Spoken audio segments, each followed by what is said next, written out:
During the final days of the Azovstal siege, while the world watched the surface war unfold, a soldier named Makar descended into the deepest tunnels and never came back the same. What he saw down there was never recorded in any war report, but those who've heard his story never sleep with the lights off again.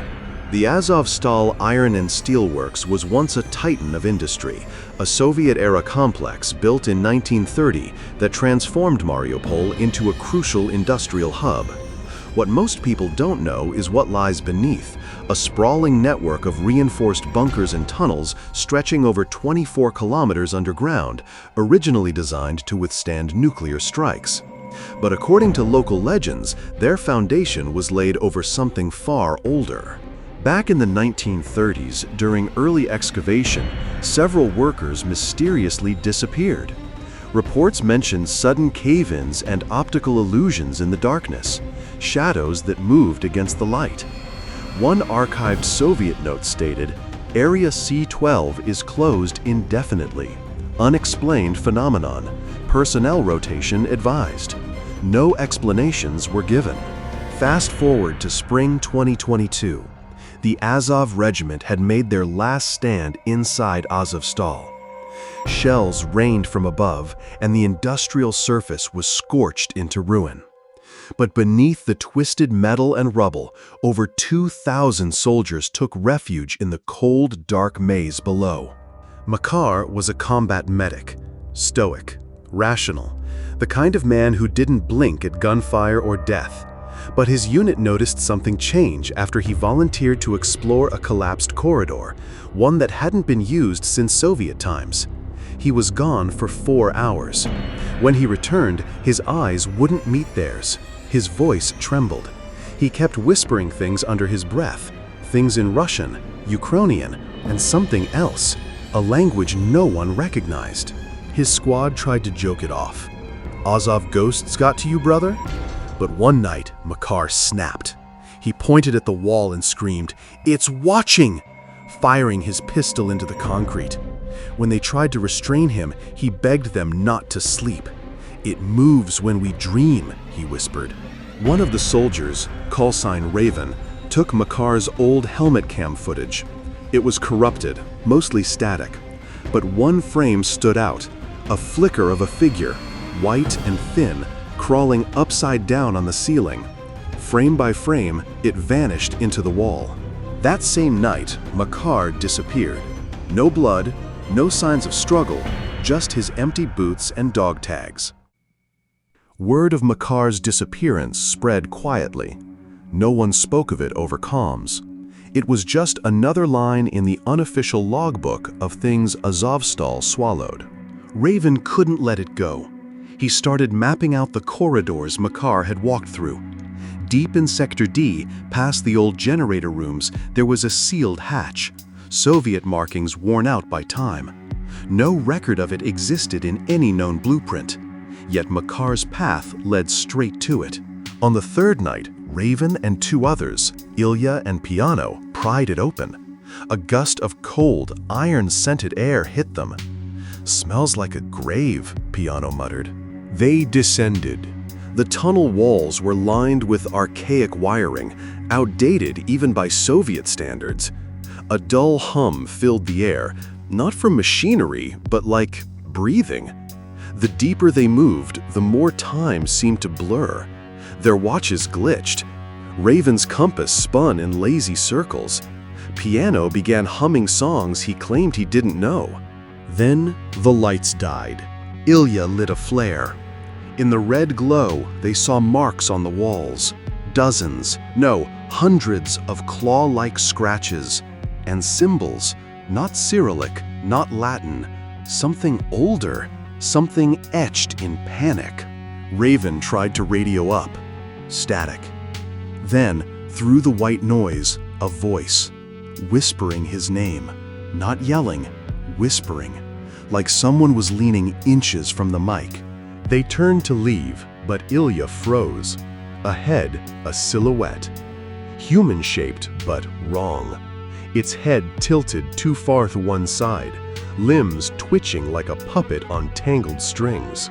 Then it moved fast, crawling sideways along the wall. They ran. Piano dropped his rifle. Ilya tripped. Raven turned back and saw Ilya vanish. Not dragged, not attacked, just gone, like he blinked out of existence. Back in the main tunnels, Piano refused to speak. He stared blankly for hours, muttering, "Not real, not real," over and over. Raven reported the incident, partially. He left out the creature, the symbols, the voices. But he uploaded a still frame from his helmet cam, a handprint pressed into the inside of the sealed hatch.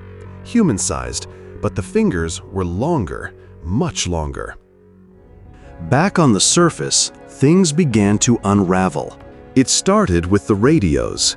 Every night, like clockwork, at 03:12 a.m., static would break into a clear frequency. Not loud, soft, delicate, almost melodic, like a lullaby made of ash and metal. No source, no operator, just the loop. Raven tried to trace it.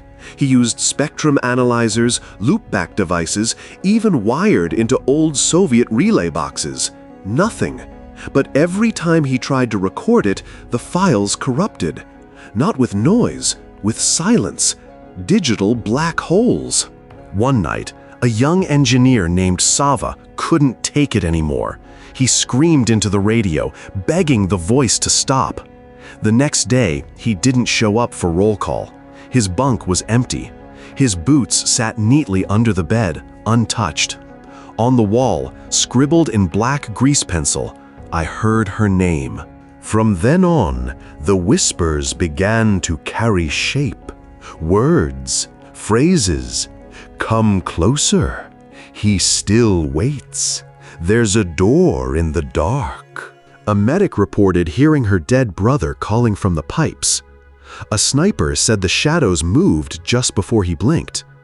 Another soldier walked into a dead-end tunnel and came back 3 hours later with mud up to his chest and no memory of where he went. Raven compiled it all. A black journal with no title. Dozens of accounts, sketches, sound graphs, patterns. Then came the most disturbing entry. A soldier named Tikhon, level-headed and trusted, walked up to Raven in full gear. I'm going below, he said. There's something we forgot down there, something that remembers us. He was never seen again. That night, the loop changed. It didn't just whisper, it breathed. Raven didn't sleep that night. He sat with the black journal open, flipping through the pages by candlelight as the bunker lights flickered overhead. He reread Tikhon's last words again and again. There's something we forgot down there, something that remembers us. It wasn't just a haunting phrase, it was a direction. The next morning, Raven handpicked a team of 5, Sokolov, a demolitions expert, Lena, communications officer, Malik, a combat medic, Artyom, tunnel scout, and himself. No higher-ups were informed. The order was unofficial. They descended into the 3rd sublevel through a rusted elevator shaft long sealed off by concrete. The map showed nothing beyond, yet they continued, crawling through broken ducts and forgotten utility corridors.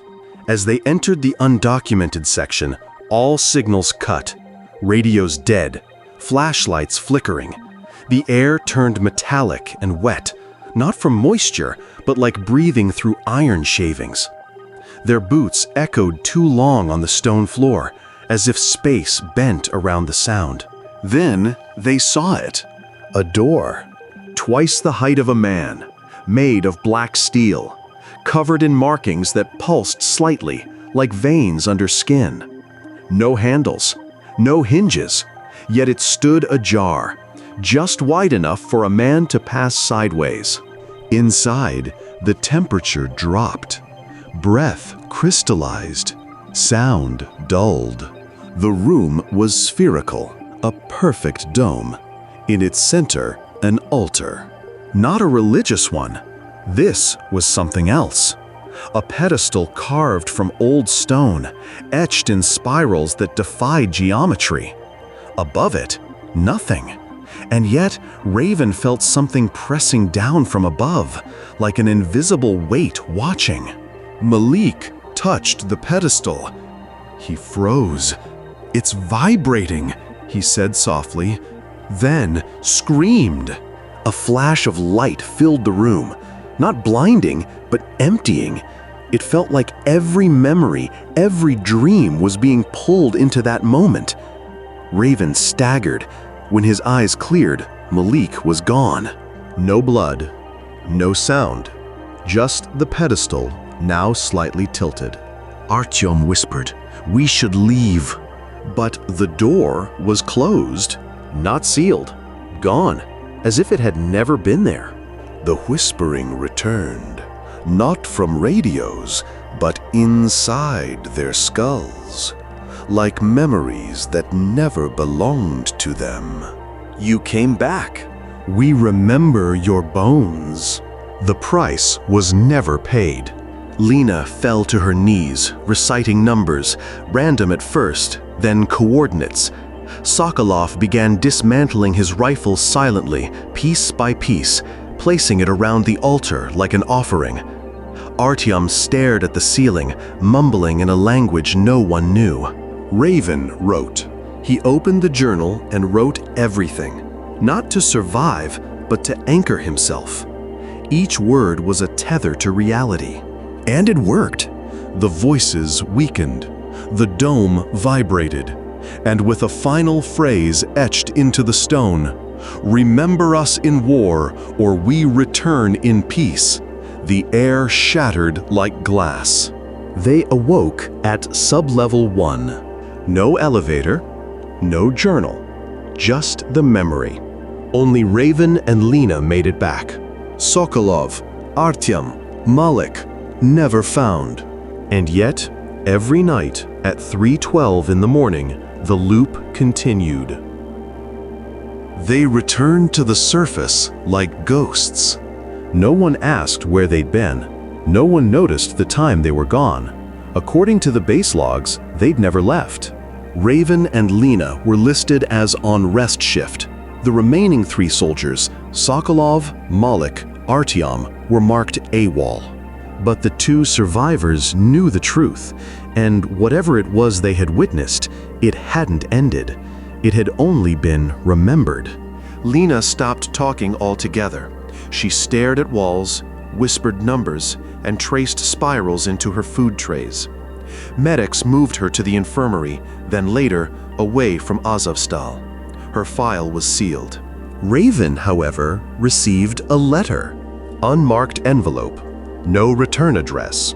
Inside, a single page typed on paper older than the war itself.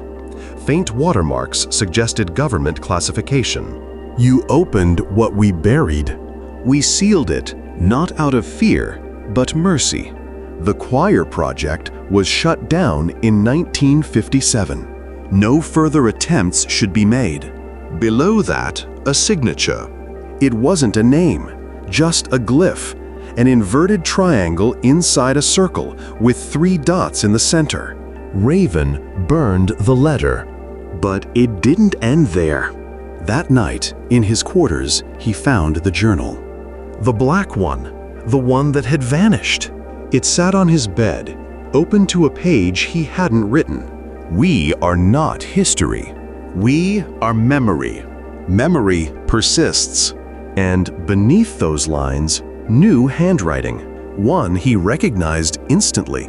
"Tikhon, you saw it too. I told you they'd remember. They always do." The candle in his room flickered out. Silence pressed in like a weight, and somewhere, not in the room, but inside him, Raven heard breathing. Steady, calm, not his own.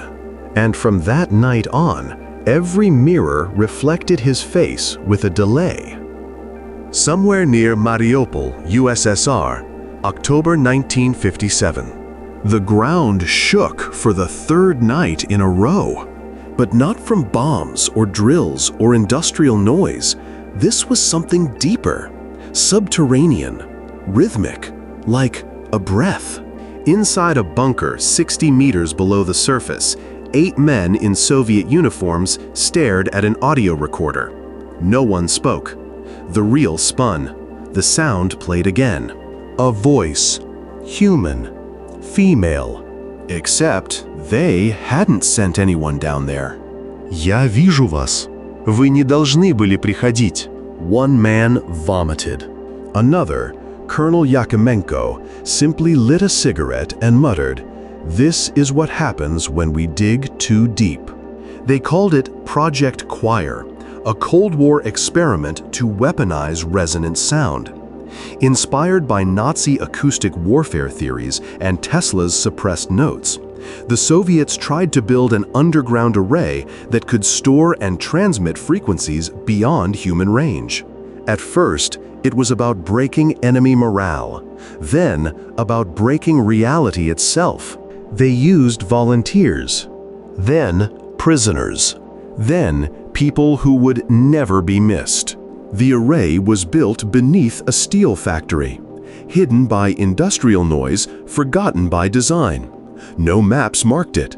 No blueprints survived. But the voices remained.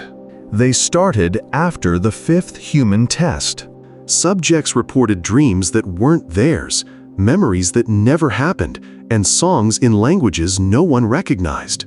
When Subject 23 died, they found his last words etched into the wall in his own fingernails. The choir remembers. One technician quit. Another shot himself in the chamber. A third vanished, literally, his body never found, only his boots. In November 1957, after a breach in one of the resonance cells, 5 researchers went missing for 27 hours. When found, they spoke in unison, even though their mouths didn't move. The lead scientist, Dr. Irina Voskresenskaya, ordered a full shutdown. Her final log entry reads, "We opened something that uses memory as a door. It doesn't need to escape. It makes us bring it back."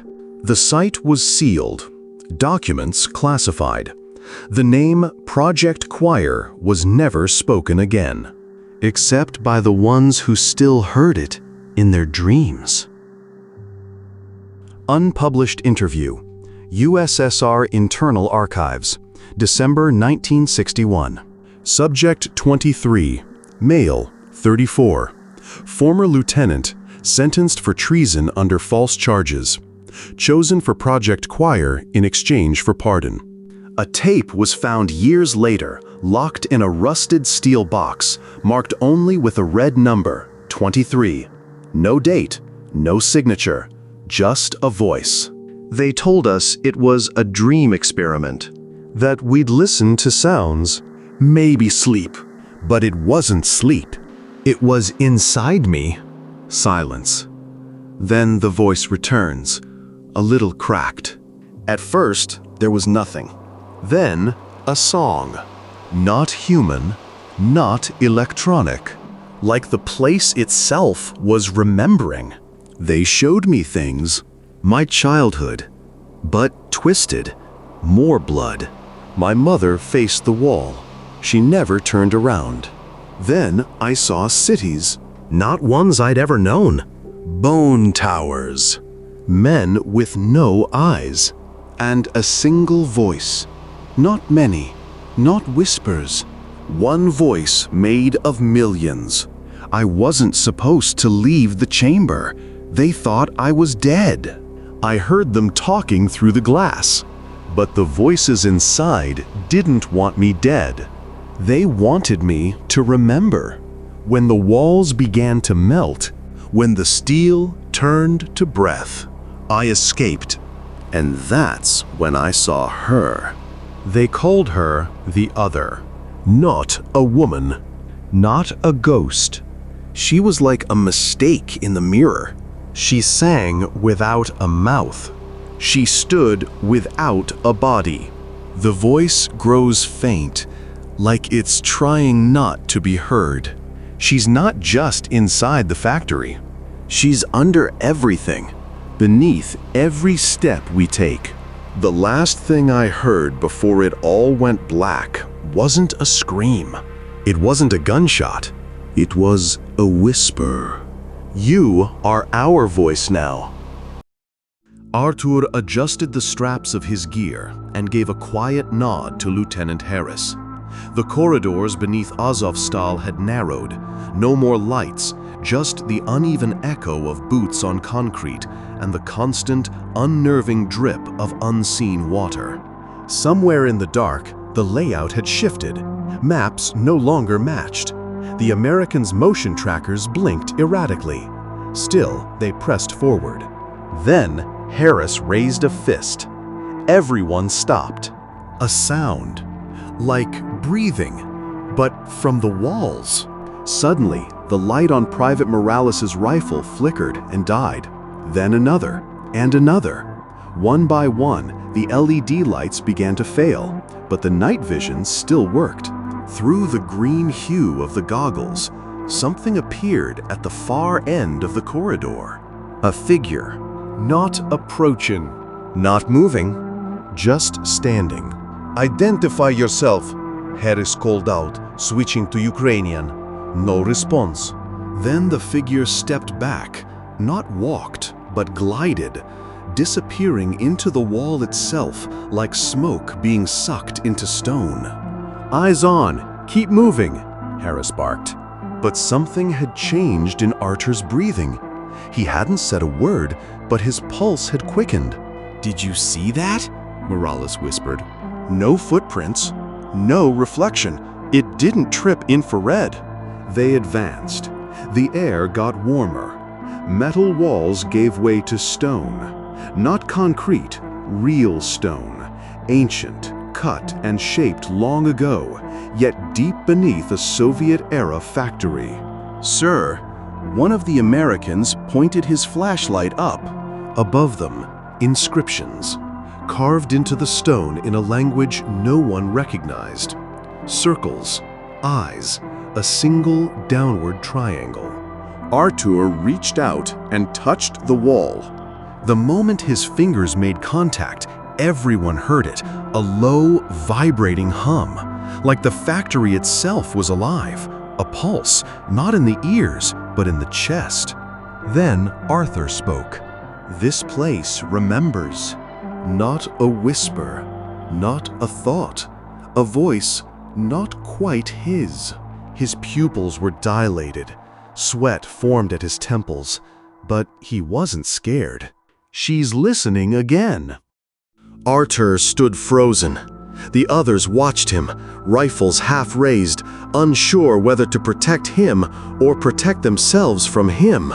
Lieutenant Harris stepped forward slowly. "Arthur, are you with us?" Arthur blinked.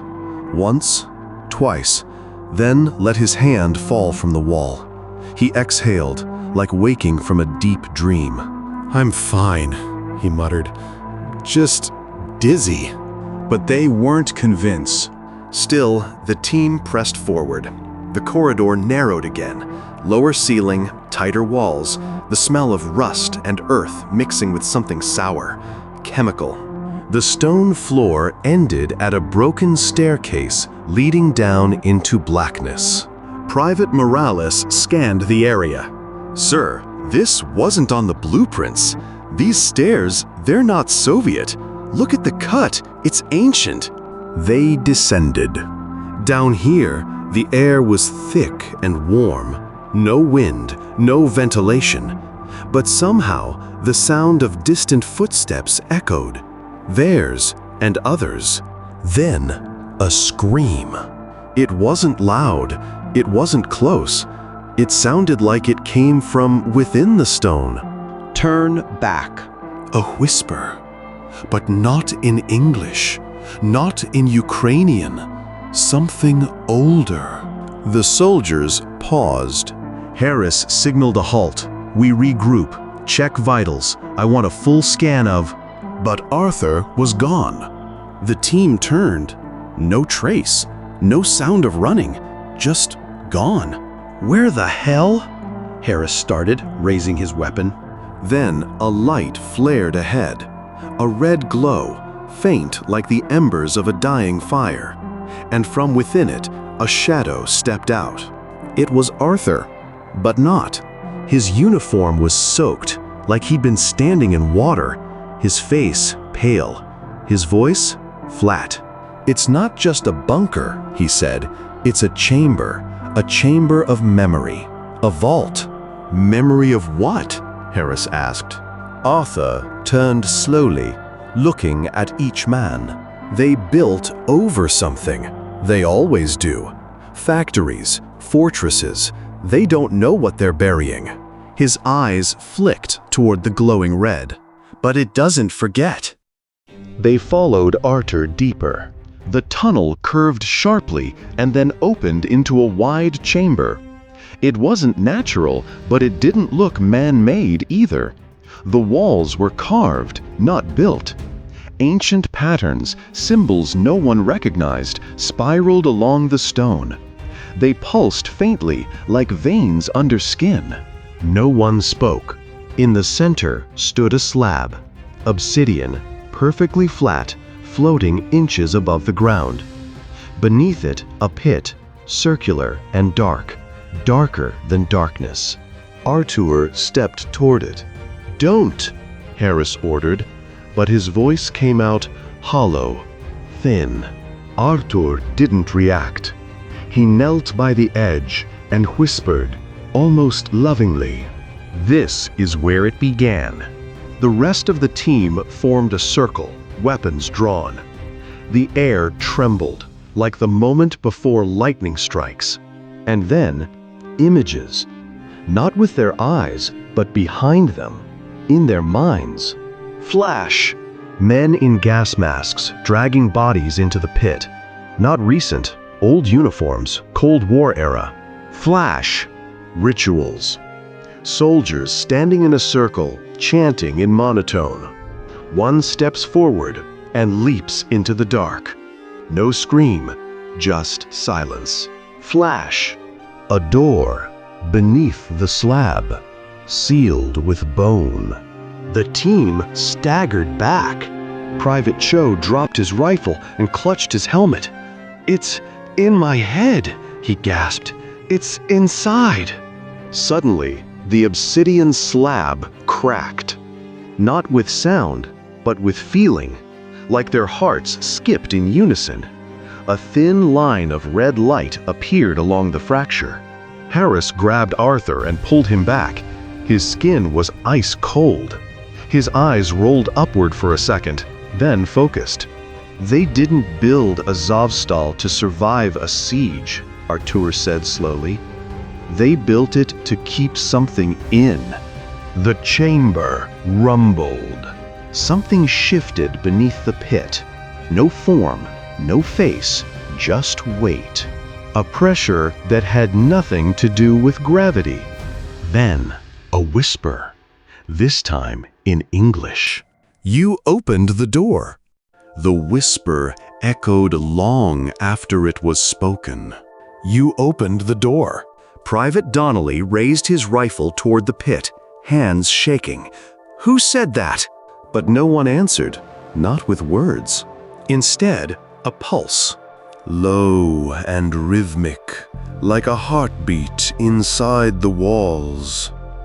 Dust trembled off the carved patterns. The chamber was no longer still. It was breathing. Arthur's voice came again, but this time it wasn't his. They fed it. Over decades. Blood, fear, memories. He blinked, confused. "I didn't say that," he whispered. Harris clenched his jaw. "Back out. Now." But when they turned, the tunnel was gone. Not collapsed, not caved in. Just not there. Only black stone where the passage had been. Seamless. Private Cho began to hyperventilate. "This isn't real. This isn't." Then, from the pit, a hand emerged. Or what looked like one. Pale, wet, fingers too long, skin that rippled like water under glass. It gripped the edge of the slab and didn't climb, just held. Waiting. Sergeant Malik aimed and fired. The shot cracked, echoing unnaturally loud. Stone shattered and the hand vanished. Smoke filled the chamber. But when it cleared, they saw it. A figure now stood behind the slab. Not a soldier, not human. Draped in the suggestion of a uniform, but wrong. Old, torn. Soviet maybe, but the insignia twisted, symbols never issued by any army. Its face was void. Just a mirror, reflecting not their images, but their memories. Donnelly dropped to his knees, crying, "No, please, no, not again." Harris grabbed him, yelling, "What do you see?" But Donnelly wasn't there anymore. His eyes were wide open, staring into something only he could see. A soft whisper filled the air again. "You remember. I remember. Now, trade." Then Donnelly screamed and disappeared. No flash, no noise. One moment there, the next, gone. Only his helmet remained, spinning gently on the cold stone. The figure stepped forward. Harris raised his weapon, and the thing spoke without moving. "Leave your stories. Take mine." Arthur stepped in front of the figure. He wasn't shaking, not anymore. "What do you want?" he asked. The mirror face shimmered. Its voice echoed in all of them, inside, not aloud. "To be heard. To remain." "Why us?" whispered Cho. "Because you listen." And in a moment, the chamber changed. They were no longer in the underground shelter. Now, they stood in trenches, but not their own. World War II. The sky above was gray, filled with static. The smell of gunpowder, of rot, was suffocating. Harris looked around. No, this isn't real. A soldier stumbled past them, a Soviet officer, his face shredded, yet walking. Then another, screaming in silence. Over and over, like a looped film. And then dozens more. A battlefield of ghosts, all locked in their final moments. Forgotten soldiers, doomed to repeat. "They're trapped," said Arthur. The figure stood still in the middle, surrounded by the echoes of the past. They were buried, their stories never told. I remember them. It turned to Arthur. You carry memory. You feel places. That is why you came. He froze. I have dreams. Since childhood. Places I never saw. You were chosen. A listener. A vessel. Harris tried to pull him back. We're not part of this madness. But Arthur didn't move. He stepped closer to the mirror. Inside it, his reflection blinked back, then changed. A young boy running through ruins. Then older, wearing a uniform, dying in a tunnel, over and over. He gasped. I was here, before, another life. Not another. The same. Then the whispers became louder. Trade, trade, trade. The chamber twisted back into its original shape. The slab shook. The markings now glowed. And behind them, a path had reopened. The way out. Harris grabbed Arthur. Now, move! But Arthur didn't follow. I understand now, he said calmly. It's not evil. It just remembers. He turned to them with a faint smile. Go. One must stay. No! Harris shouted. You don't have to! Arthur laid his rifle down, walked to the slab, and placed a palm on its center. I'll stay. I'll listen. And the chamber pulsed. The whispers silenced. The mirror faded, and Arthur was gone. The others stood in silence, until the figure returned, smaller now, quieter. It simply said, "Thank you," and disappeared. The remaining three emerged from the tunnels as the dawn began to break. Their uniforms were torn, their eyes sunken, but they were alive. Outside, Mariupol was no longer the same city. Smoke curled above the ruins. The steelworks behind them looked different now, as if the earth itself had exhaled. None of them spoke for a long time. Cho was the first. He stayed, willingly. Harris nodded, staring back toward the factory entrance. He said, it wasn't evil, just forgotten. They reached their unit's perimeter by midday. Medics took them in. They were questioned, evaluated, diagnosed. But none of them ever told the full story. What could they say? That a shadow with a mirrored face showed them lives they never lived? That one of their own vanished without a trace to become the guardian of forgotten ghosts? They kept it secret.